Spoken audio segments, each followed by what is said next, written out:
Hi all, welcome back to my channel Ilavenil Kalam. அனைவருக்கும் வணக்கம். இன்றைக்கி நம்ம பார்க்க போகிற ரெசிபி என்னென்னா பிந்தி மசாலா. வெண்டைக்காய் மசாலா தான் பிந்தி மசாலா.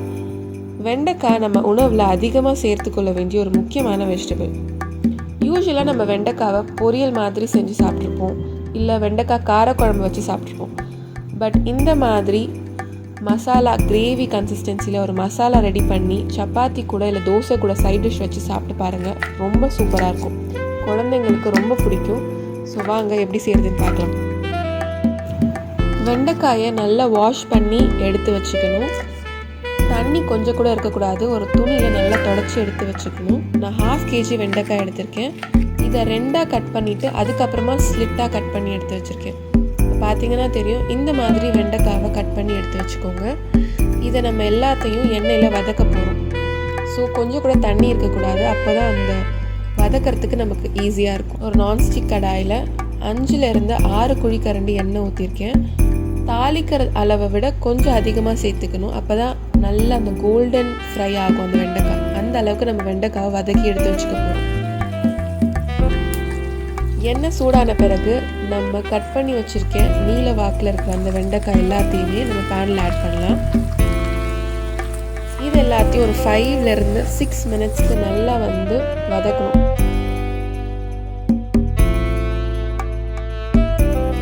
இது எல்லாத்தையும் நம்ம ஒரு 5 to 6 மினிட்ஸ்க்கு நல்லா ஃப்ரை பண்ண போகிறோம். ஃப்ரை பண்ணி தனியாக எடுத்து வச்சுக்கலாம். நல்லா ஒரு கோல்டன் கலர் வந்த பிறகு நம்ம வெண்டைக்காவை தனியாக எடுத்து வச்சுக்கலாம். ஒரு சின்ன கப்பில் 1 கப் தயிர், 1 டேபிள் ஸ்பூன் கடலை மாவு, பச்சை மிளகாய் 2 பச்சை மிளகாய் நல்லா இடிச்சிட்டு க்ரஷ் பண்ணிவிட்டு நான் சேர்த்துருக்கேன். இது எல்லாத்தையும் சேர்த்து நல்லா மிக்ஸ் பண்ணி எடுத்து வச்சுக்கலாம். தயிர் திரியாக இல்லாமல் நல்லா மிக்ஸ் பண்ணி இருக்கணும். பார்த்தீங்கன்னா தெரியும்.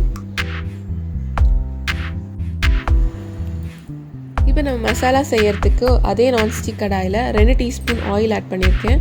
இது கூட தாளிக்கிறதுக்கு சோம்பு, கருவேப்பிலை, 2 கொத்து கருவேப்பிலை ஆட் பண்ணியிருக்கேன். கருவேப்பிலை நல்லா பொரிஞ்ச பிறகு பூண்டு நல்லா இடிக்கல்ல வச்சு இடிச்சிட்டு நான் சேர்த்துருக்கேன். 1 டேபிள் ஸ்பூன் பூண்டு, ஒரு 10லேருந்து 15 பல் பூண்டு இருக்கும். இதையும் சேர்த்து நல்லா வதக்கிக்கலாம். இது நல்லா வதங்கின பிறகு 2 மீடியம் சைஸ் வெங்காயத்தை பொடியாக நறுக்கிட்டு சேர்த்துருக்கேன். இதையும் நல்லா வதக்கணும். பார்த்தீங்கன்னா தெரியும், நல்லா வதக்கின பிறகு 2 தக்காளியை மிக்சியில் அடித்து எடுத்து வச்சுருக்கேன். இதையும் சேர்த்துட்டு நல்லா வதக்கணும். நல்லா இந்த வெங்காயம், தக்காளி, பூண்டு எல்லாம் நல்லா வதங்கி வரட்டும். இந்த பச்சை வாசனை போகிற வரைக்கும் நல்லா வதக்கலாம். இந்த ஸ்டேஜில் நான் உப்பு ஆட் பண்ணுறேன். 1 டீஸ்பூன் உப்பு ஆட் பண்ணுறேன். தேவைப்பட்டுச்சுன்னா நம்ம அப்புறமா ஆட் பண்ணிக்கலாம். உப்பு ஆட் பண்ணிவிட்டு நல்லா கலந்து விட்ட பிறகு நம்ம எல்லா மசாலாஸும் ஆட் பண்ண போகிறோம். ஃபஸ்ட்டு மஞ்சள் தூள் 1/4 டீஸ்பூன் ஆட் பண்ணுறேன். காஷ்மீரி ரெட் சில்லி பவுடர், இது நல்ல கலர் கொடுக்கும், 1 டீஸ்பூன் ஆட் பண்ணுறேன். தனியாத்தூள் 1/2 டேபிள் ஸ்பூன் ஆட் பண்ணியிருக்கேன். தனி மிளகாய் தூள் red chilli powder 1 teaspoon add பண்ணுறேன். Garam masala 1 teaspoon, pepper 1 teaspoon, cumin powder 1 teaspoon, சீரகத்தூள். இது கூட 1/2 டீஸ்பூன் ஒரு பிஞ்ச் ஆஃப் சர்க்கரை ஆட் பண்ணுறேன். இந்த மசாலா எல்லாத்தையும் சேர்ந்து நல்லா கலந்து விடணும். இந்த மசாலா ஈக்குவலாக நல்லா கலங்கிறதுக்காக கொஞ்சமாக தண்ணி ஆட் பண்ணுறேன். இந்த தண்ணியோடு சேர்த்து இந்த மசாலா எல்லாத்தையும் நல்லா மிக்ஸ் பண்ணணும். இது நல்லா ஒரு கட்டியான ஒரு பேஸ்ட் மாதிரி கிடைக்கும். இந்த ஸ்டேஜில் நம்ம ஆல்ரெடி நல்லா பிளெண்ட் பண்ணி வச்சுருக்க அந்த கர்டையும் இது கூட ஆட் பண்ணலாம். ஃபுல்லாக கம்ப்ளீட்டாக ஆட் பண்ணிவிட்டு இந்த மசாலா, இந்த கர்ட் இதெல்லாம் நல்லா மிக்ஸ் ஆகணும். உடனே மிக்ஸ் ஆகாது, கொஞ்சம் கொஞ்சமாக மிக்ஸ் பண்ணணும். இப்போ பார்த்தீங்கன்னா நல்ல ஒரு க்ரீமியான ஒரு டெக்ஸ்சர் கிடைக்கும். ஒரு நல்ல ஒரு ஆரஞ்சு ரெட்டிஷாக ஒரு நல்ல ஒரு க்ரீமியான ஒரு டெக்ஸ்சர் கிடைக்கும். இந்த மசாலாவை நல்லா கலந்து விட்ட பிறகு தேவைக்கேற்ப நம்ம தண்ணி ஆட் பண்ணிக்கலாம். 1/4 டம்ளர் தண்ணி ஆட் பண்ணுறேன்.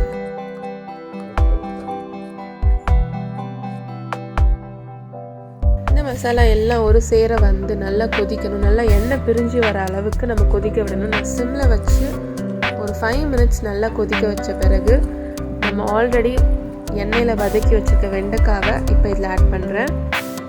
வெண்டைக்காய் நல்லா சுருண்டில் வதங்கியிருக்கு பாருங்கள். இந்த வெண்டைக்காவை இது கூட சேர்த்து நம்ம இன்னும் நல்லா வந்து கலந்து விடணும்.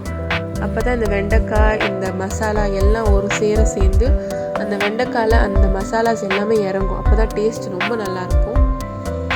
இப்போ இதையும் சேர்த்து நல்லா கலந்து விட்டு சிம்மில் வச்சு மூடி போட்டு சிம்மில் வைக்கணும். சிம்மில் ஒரு 2-3 நிமிஷம் சிம்மில் வச்சு எண்ணெய் பிரிஞ்சு வர அளவுக்கு நம்ம சிம்மில் வச்சு இறக்கணும்னா ரொம்ப சூப்பராக இருக்கும். இப்போ பார்த்தீங்கன்னா தெரியும், நல்லா வந்து பபிள்ஸ் வர ஆரம்பிச்சிருச்சு.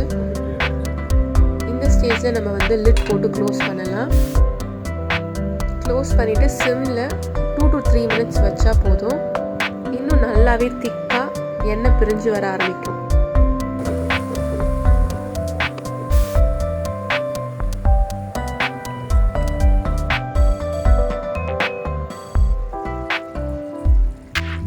இப்போ பார்த்தீங்கன்னா தெரியும், நல்ல ஒரு எண்ணெய்லாம் பிரிஞ்சு சூப்பரான பிந்தி மசாலா வெண்டைக்காய் மசாலா நமக்கு ரெடி ஆயிடுச்சு. இது ரைஸ் கூட வச்சு சாப்பிடும் போது ரொம்ப நல்லாயிருக்கும். கர்டில் இருக்க அந்த புளிப்புத்தன்மை, அந்த மசாலாவோட காரம் எல்லாம் இந்த வெண்டைக்காயில் இறங்கி ரொம்பவே சூப்பராக இருக்கும். ஒரு பைட்டும் ரொம்ப நல்லாயிருக்கும்.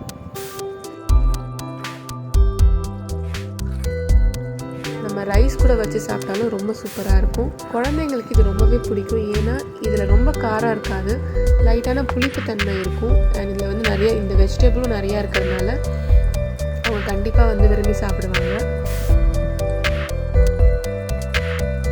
மூடி போட்டு திறந்து இன்னும் ஒரு 5 மினிட்ஸ் நம்ம சிம்மில் கொதிக்க வச்சிடலாம்.